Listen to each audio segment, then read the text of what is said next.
আসসালামু আলাইকুম রহমতুল্লাহ বরকাত। আমার হাতে দেখতেছেন কি পাট শাক। যাদের দাঁত দুর্বল, যৌন দুর্বলতার জন্য এই পাট শাক খুবই উপকারী।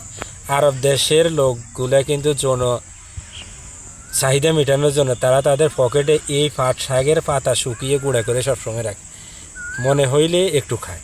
কারণ তারা কিন্তু যৌন জন্য খুবই ইন্টারেস্টিং, তারা যৌন কীভাবে ভালো রাখা যায় তার জন্য খায়। এই পাতা খাওয়ার আমি কয়েকটা উপকারিতা, আপনি এই পাতা এইভাবে তুলে রোদে শুকিয়েও খেতে পারেন, গুঁড়া করে কিছুতে রেখে দিবেন, এরপরে খাবেন।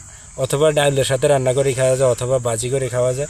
প্রচুর পরিমাণ খাবেন। যাদের দাঁত দুর্বল, যৌন দুর্বলতার জন্য খুবই উপকারী, খুবই উপকারী, যা আমি আপনাদেরকে বলে বোঝাতে পারবো না। আপনারা খেয়ে তার প্রমাণটা নেন। আজকে আপনাদেরকে আমি বলতেছি, আপনারা প্রচুর পরিমাণে এই পাট শাক খান। এখন পাট শাকের সিজন, বেশি বেশি খাবেন, কারণ সিজনের জিনিস সিজনে খেলে ওই সিজনের রোগ প্রতিরোধ ক্ষমতাও কমে। আর এছাড়াও কোষ্ঠকাঠিন্য দূর করে, বদহজম দূর করে, হজম শক্তি বাড়ায়। হ্যাঁ, এই পাট শাক। আর যত ধরনের আমাশা সমস্যা আছে, আমাশা রোগীদের জন্য খুবই উপকারী এই পাট শাক। আজকে এই পর্যন্তই। ভালো থাকেন, সুস্থ থাকেন। আল্লাহ হাফিজ।